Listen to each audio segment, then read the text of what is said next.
White flag is flying here at the Phoenix Raceway. The Instacart 500 Truex across the line, headed to turn one for the final time. Final time, into the corner. He looked at the inside of B.J. McLeod. Nothing doing there. It's clean and green for Martin Truex Jr. He leads the field off of turn two. Takes the Bass Pro Toyota off of turn two for the final time at the front of the field in Phoenix. It's Martin Truex Jr., the race leader, into turn three all by himself at the point. Here he comes up off of turn number 4. Checkered flag in the air, and Martin Truex Jr. wins the Instacart 500 at Phoenix Raceway. 5 races in 2021, 5 different winners to start off the season. Man, I can't really believe it. I'm kind of speechless. This feels pretty amazing, you know. Phoenix has been a tough one for us, and to come here and win this, I wish it was November, but you know, hopefully we can come back here in November and have a shot at being in the Final Four.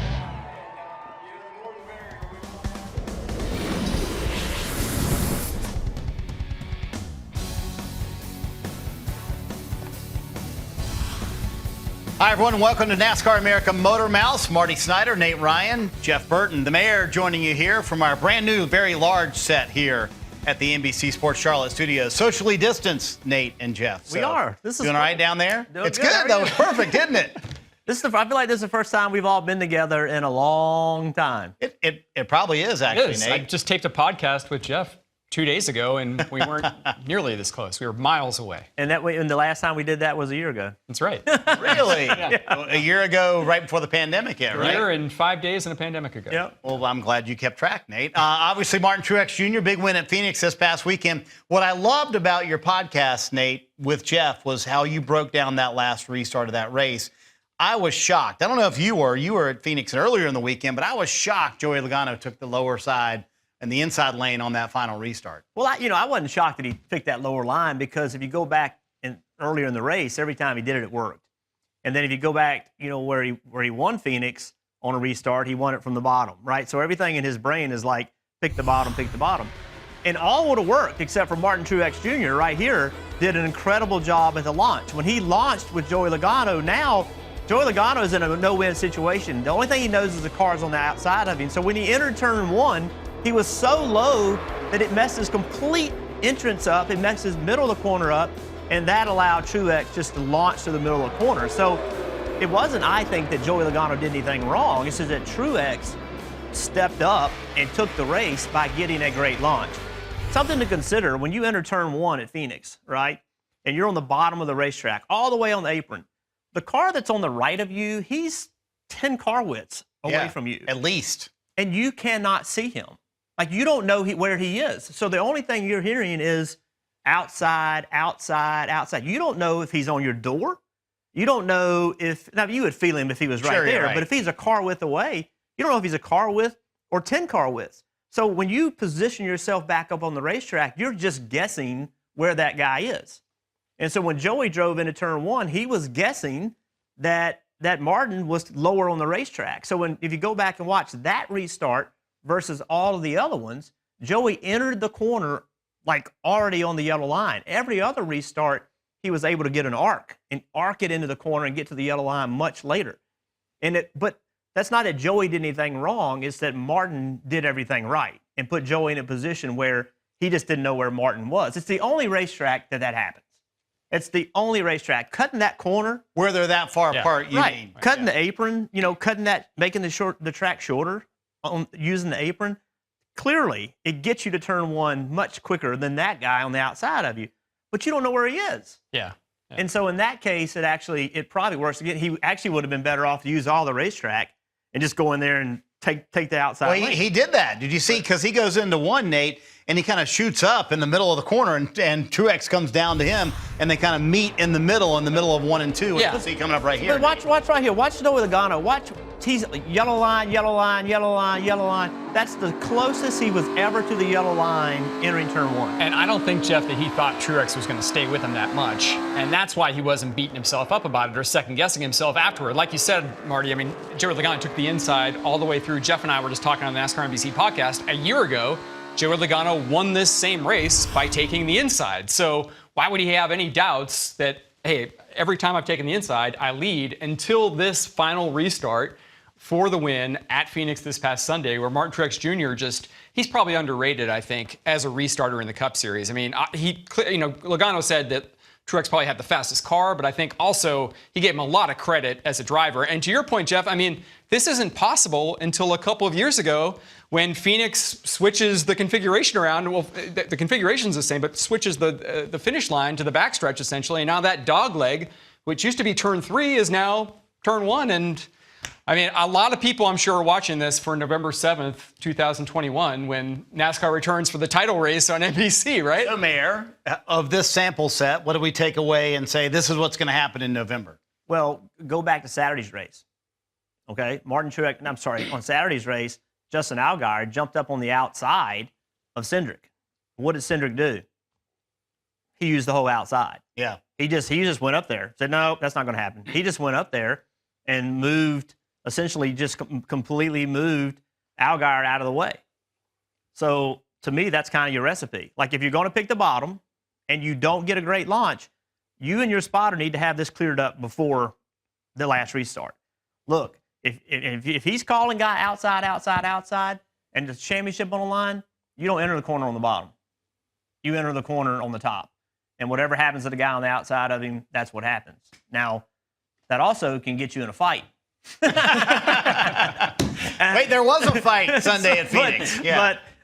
But it does. It will make everybody question, where do I want to be on the restart? Listen, you don't treat the first start of the race as you do the last start. Right. But again, I mean, Logano to me he did everything that he had done all day, and it worked. And it worked last year when he won the race. It didn't work out this time. But credit Truex. He'll analyze that restart all year long, won't he? And think about that when he goes back into November. Speaking of guys at Phoenix, Kevin Harvick had a nice run. His crew chief, Rodney Childers, was on Sirius XM radio earlier this week and had this to say about some new templates that the Ford teams, and especially the guys at Stewart-Haas Racing, are having to deal with in 2021.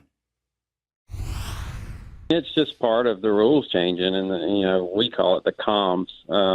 We had some rules changes and some new templates and stuff like that really changed the shape of the rear wheel openings, and just to be frank, it knocked 70 counts of downforce off the cars. And when you knock that amount of downforce off, especially when it mainly comes off the rear, it just completely messes up your aero balance. And when it messes up your aero balance and you have limited wind tunnel time, it's hard to get that figured out before the season starts. And we took a 550 intermediate car the week before Vegas to the wind tunnel, and which was our Homestead car, and we took Booga's Vegas car, and we got some numbers, and some of those numbers didn't seem right, and our aero balance didn't seem right, and then you're comparing to an aero balance that you had at the beginning of last year when you were at those places, and I feel like that's really how we got messed up. We unloaded at Homestead way too loose, and then you start questioning all those numbers, and then you go to the extreme the next week, and we unloaded at Vegas, and we were way too tight. So, our thing over the years has been able to fine tune and use our simulation and unload good, and it doesn't take but one little number to get you off when you're talking about a million numbers going through that simulation. So, it's just part of it right now. We've got to keep fighting and getting better, and hopefully, those updates didn't end up hurting us more than some other guys, and hopefully we can get it figured out. So the thoughts of Rodney Childers after kind of dissecting the first couple of races of 2021. Nate, so when they announced this template coming out, the conventional wisdom it was going to hurt the Fords. Obviously, it has hurt Stewart-Haas, but it hasn't hurt Penske. Why is that the case? So I checked around a little bit this morning, Marty, with some Stewart-Haas people and Penske, and what I sense is Stewart-Haas is more susceptible to these types of rule changes that are aerodynamically inclined. Stewart-Haas is very, very aggressive on finding advantages with aerodynamics, with the body. And when NASCAR makes these sort of off-season rule changes, it leaves them in the lurch, essentially, because now essentially they have to figure out how to get around all that. And Penske is less susceptible to those same types of changes because they're more mechanically advantaged. They don't focus as much on the aerodynamics and the body as Stewart-Haas does. They're more about getting mechanical advantages. And I also heard their simulation might be a little bit better than Stewart-Haas's. So the combination of all those things, Jeff, kind of puts the Stewart-Haas guys in this position where they're trying to catch up on this wheel well, which is one of those, and talk about falling down a rabbit hole of like NASCAR inspection stuff, but this is what happens. Like, it's just, we're just going to measure these little things differently in terms of where the wheels are, and it can affect a team like Kevin Harvick's, where we just heard Rodney Childers say it, 70 counts of downforce. I know as a former driver, you know, that's a ton. That's a ton. I mean, 70 counts is a lot. And you clarified with him, not 70 pounds, 70 counts, which is a different world of you know, defining what that means. Yeah, and you know, listen, I as a driver, when you take rear downforce away, what that does is it takes stability away. It takes the ability to hustle the car, to really get aggressive.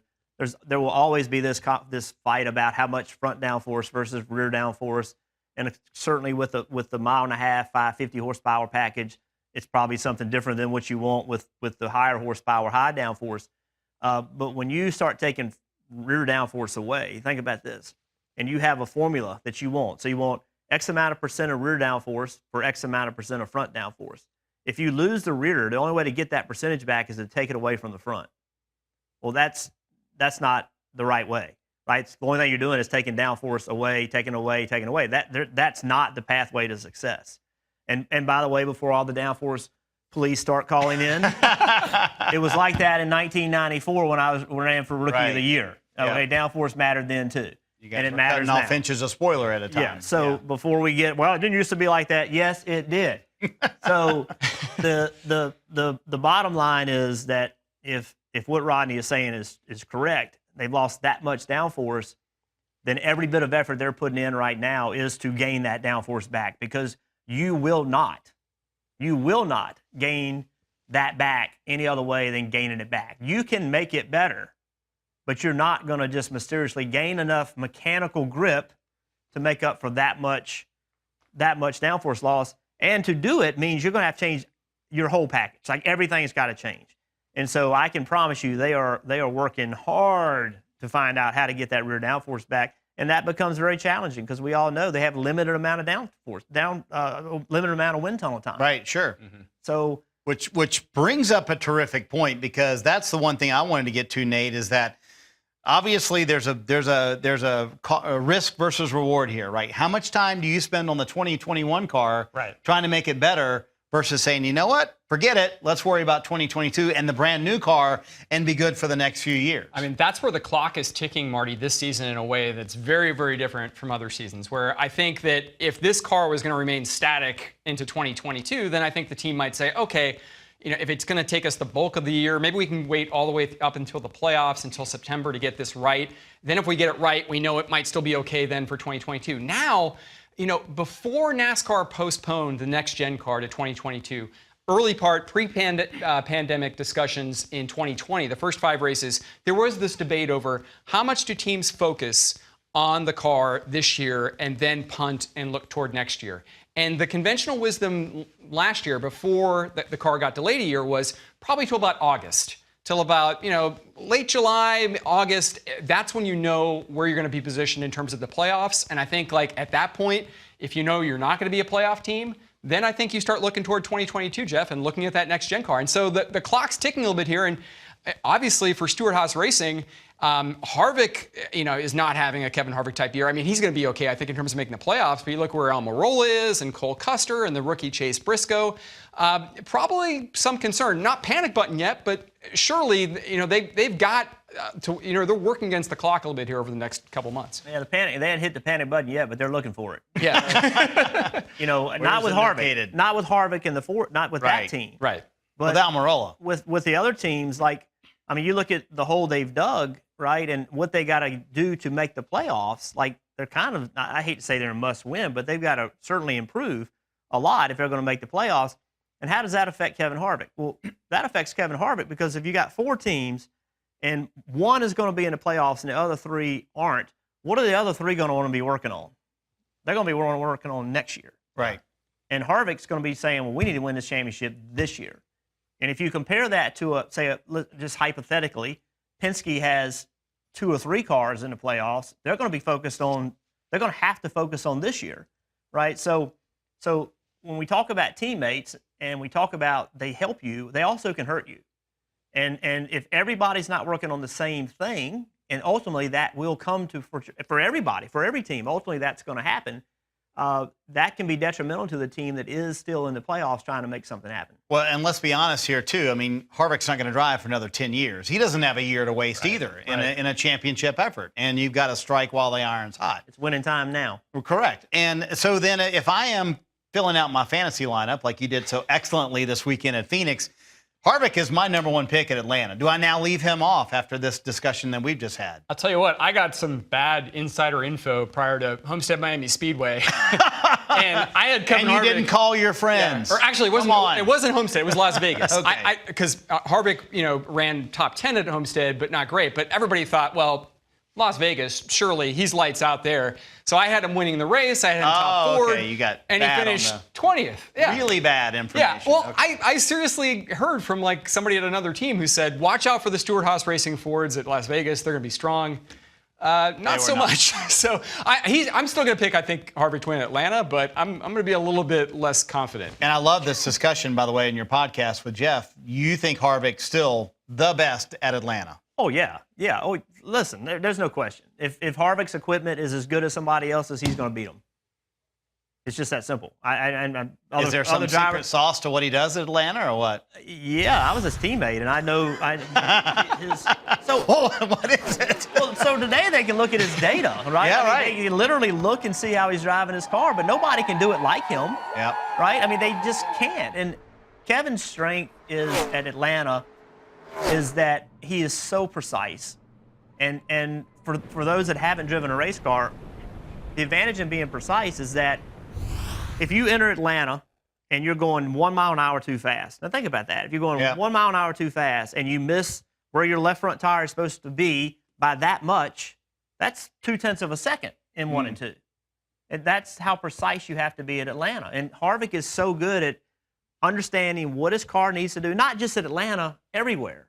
How fast his car can be going, where it needs to be positioned to get the ultimate speed in the middle of the corner and corner exit. And so at Atlanta, when the tires start to go away and the speed starts falling off like crazy, his rhythm allows him and his feel allows him to adjust to that. And you watch him. He doesn't miss his marks. Like, he does not miss.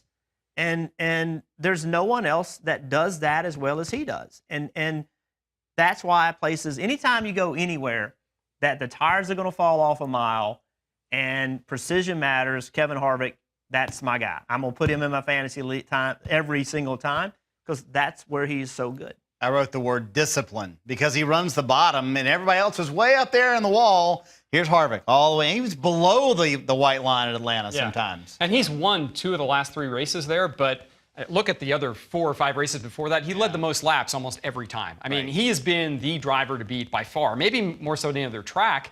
It's just misfortune or strategy miscues didn't keep him from getting, say, 4 or 5 straight wins at this place. And I would say that with what we just heard from Rodney, right, that they've lost this downforce because of new templates. This weekend is going to tell us, more so than Phoenix. Everybody says Kevin Harvick's going to every race at Phoenix. Kevin Harvick hasn't been... It's been a while since he hasn't been dominating like he did in the past. Right. But at Atlanta, that hadn't stopped. Right. And so you think about Atlanta, it's fast, it's loss of grip, it's all those things. This is a place where if Kevin Harvick doesn't run well and they can't overcome, they can't find a way, then I start to get concerned about, okay, can they find that speed? Can they recover from that loss of downforce? Because I know we're not that far into the year, right? But they've worked really hard, right? They didn't get surprised by this template. They've been working really hard to overcome it. If they can't overcome it, at this point, when will they? And so this weekend, I hate to say that this early in the year, but it could be a real barometer of where they are and where they ultimately can be. You guys ready to take some phone calls? I believe Rocky is on the line for us and wants to have a question, I believe, for Jeff. Rocky, how you doing?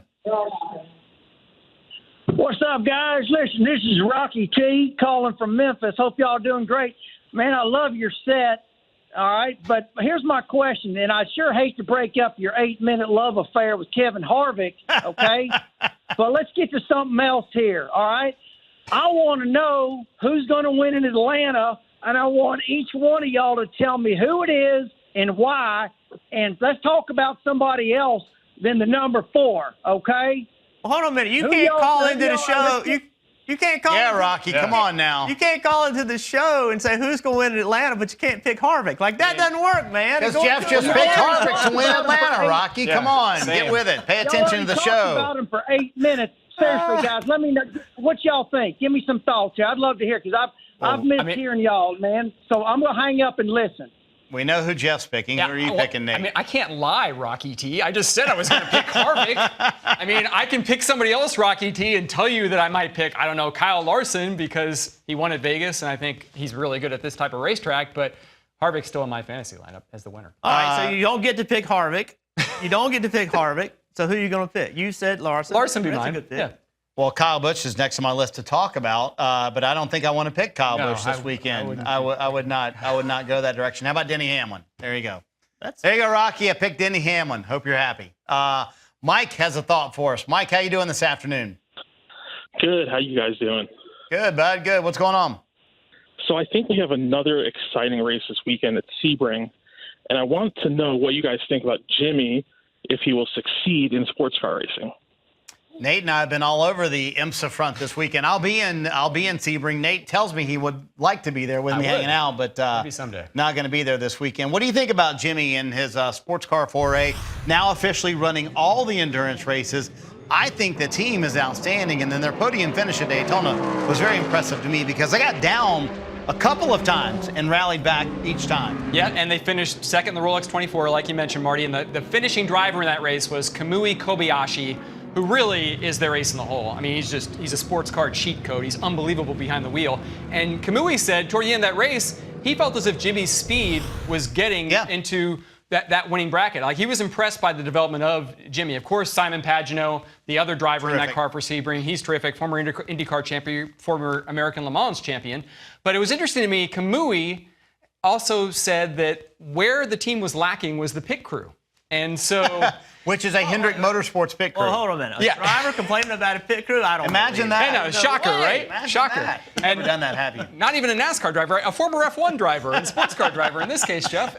So what's interesting, as Marty said, Hendrick Motorsports supplies the pit crew for this Action Express Cadillac because of the Jimmy Johnson and the Ally sponsorship connection. So Chad Knaus has overhauled this pit crew for Sebring, and Hendrick will have 4 new guys on this pit crew pitting this Cadillac, the number 48 Cadillac at Sebring. And Chad Knaus, by the way, also will be at Sebring, even though he's the vice president of competition for Hendrick Motorsports, still in NASCAR. He's just going to be at Sebring just helping out. I saw Jimmy on a social media post at a test last week or a couple weeks ago.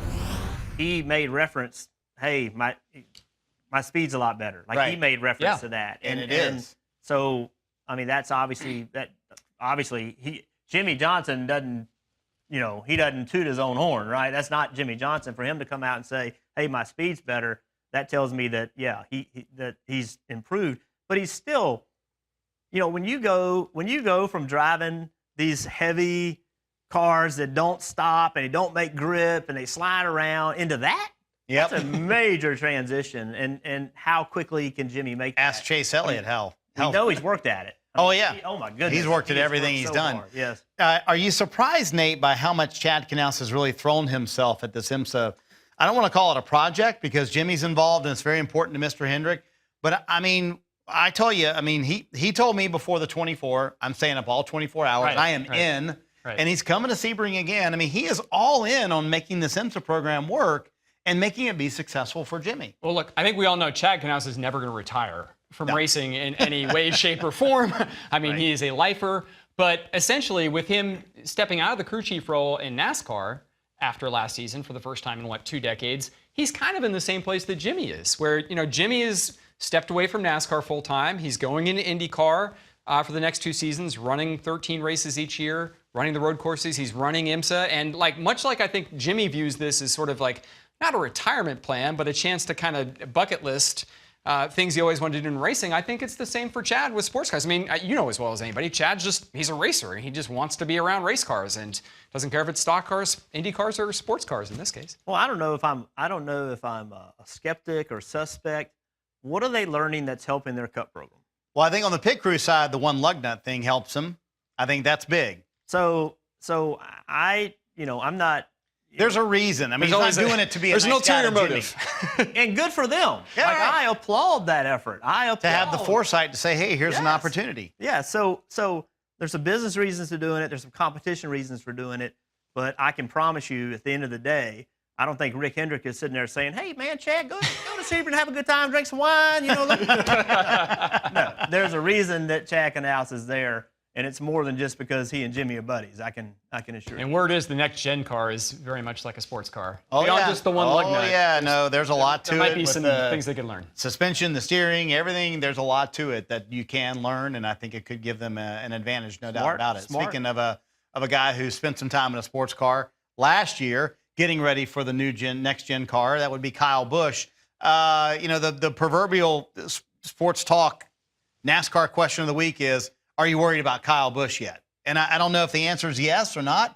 Love to get your take. 14th at Daytona, 35th at the road course, 10th at Miami, 3rd at Vegas, 25th at Phoenix, and what appeared to be a very frustrating race for him, Jeff. So, listen, I'm worried for Kyle Busch because of how good Kyle Busch has been. He has a standard that's different, right? His not running well is different than most people's not running well. Let's be clear, okay? This is the conversation that's different than most other race car drivers. The concern I have with Kyle is that this has been a continuation, right? And for whatever reason, he most of the time is not the guy that's leading the Gibbs group. And this has been going on for, through last year, into the year before. He won the championship. I thought they overachieved, which is a great compliment in my opinion. Like, they went and took that championship. And I don't think any of us gave them a chance to win that championship. Right. Like, they weren't running well. Yeah. So part of that year, all of last year, and now most of this year, he's not been the leading Gibbs driver. And now, listen, who is he comparing himself against? Denny Hamlin, who's having career time. Martin Truex Jr., who hasn't won as much last year, but up front all the time. He's been off of that pace. And it's not because Kyle Busch can't drive a race car. Kyle Busch hadn't forgotten how to drive a race car. It's none of that. It's just there's something missing. There's a little something missing. And I'm not pointing the finger at Kyle. I'm not doing that. But clearly, as good as Kyle Busch is and as much respect as he has in the garage and that I have for him from a driving standpoint, you expect him to be the leader of whatever company he's in. And that's nothing against anybody else. It's just that's the expectation because that's what he's shown us he is. And he hasn't been that guy, or I shouldn't say it hadn't been that guy. For whatever reason, the speed hadn't been there for over a year now, well over a year. I don't know if I'm worried or not, Nate, but I know that if I'm in that camp, I'm starting to find that panic button that Harvick's looking for. I don't know where it is, but I need to locate it just in case. Well, I think Jeff makes a really good point about that adjustment period of, hey, he's not been the lead dog now for over a year at Joe Gibbs Racing, which I think that's a tough adjustment for Kyle. I think the other thing that's a really tough adjustment, and the reason we're seeing this frustration boil over, we saw the video there of his post-race confrontation with Ross Chastain. He wasn't happy about the way Chastain raced him, obviously. And we're hearing that on the radio during races, too. I mean, Jeff's right. Like, he is one of the most exacting drivers ever. I mean, like, nothing is ever good enough, which speaks to his greatness. But at the same time, when he's running, like, top 5 at Las Vegas Motor Speedway, and he's still complaining about how bad the car is, and you toss in he's got a new crew chief in Ben Bayshore, there's a lot of things in the mix here that I think are affecting this. And what surprises me the most about it is usually when Kyle Busch makes a switch with crew chiefs, when he moved to Steve Addington, he wins 8 races. Moves to Dave Rogers, they do really well. Moves to Adam Stevens, wins the championship in their first year after missing several races with the broken leg. I thought he would come out of the box stronger with Ben Bayshore. And they won the Clash. They've run well at times this year. A couple weeks ago, he was way fast at the end of the race. Yeah, Vegas, but it's still not really quite fast, Kyle Busch standards, as you said. And that, to me, that's what's got to be really difficult for a first-year Cup crew chief and Ben Bayshore, too. And I would worry that those things start to compound, Jeff, like the Chastain thing, and they start to build on top of each other, you know. Martin wins and maybe didn't expect that. Bell wins. He didn't expect that, you know. That's what I would get worried. Yeah, and listen, I'm not sitting. I don't think. I'm not going to speak for you guys, but I don't think anybody believes that Kyle Busch can't be the guy that is leading the other Gibbs drivers. I mean, I'm not speaking for you, but that's how I feel. Right. I feel that I don't think that Kyle Busch forgot how to drive. I don't think that Kyle Busch lost his desire. I don't think that Kyle Busch doesn't care. None of that. I think that there's just something that hasn't been there. But there's too much talent in Kyle Busch, right? It's not just going to go away. And I will say this, it does go away for almost everybody at some point. I mean, I went away for me. I think it's fair to say it went away for Jimmy Johnson. I think Jeff Gordon would tell you he wasn't as good his last 2 years than he was when he was at his prime. I don't know, and I can't describe it. There is a time where you do start having diminishing results. I don't know. I was the guy that had it happen and don't know why. I could see as well. I wasn't scared. But I wasn't as fast, and I don't know why. And I don't think there's a driver, if you go back and look at their career, Mark Martin maybe, where you go back and look at their career and say, wow, he was slower. Darrell at the end Waltrip, of his career. Richard Petty. I mean, there's a long list of guys, and I mean, Kyle Busch isn't anywhere in that age bracket. No. That's right. He's 35, but at the same time, that's always going to be in the back of your mind, creeping in when you have as you get this late in your career. He's been around for 15 years. That's my point. Is that I don't believe that. He has to make sure he doesn't believe that. Right. What you talked about was that. Don't let those things compound on you Yeah, it this starts year. creeping. Is it me? Like what? My teammates. And that happened last year. Hey, we're human. We're all human. Right. And we all are sensitive to our successes and our failures. That's just who we are.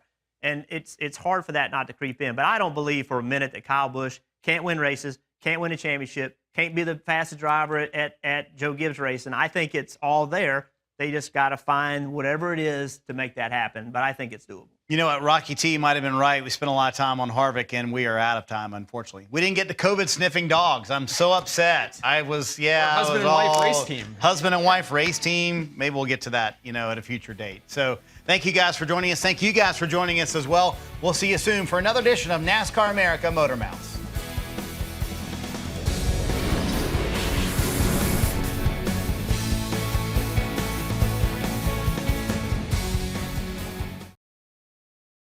Hey Motorsports fans, thanks for watching. Make sure you hit subscribe before you go for all the latest news and highlights across motorsports.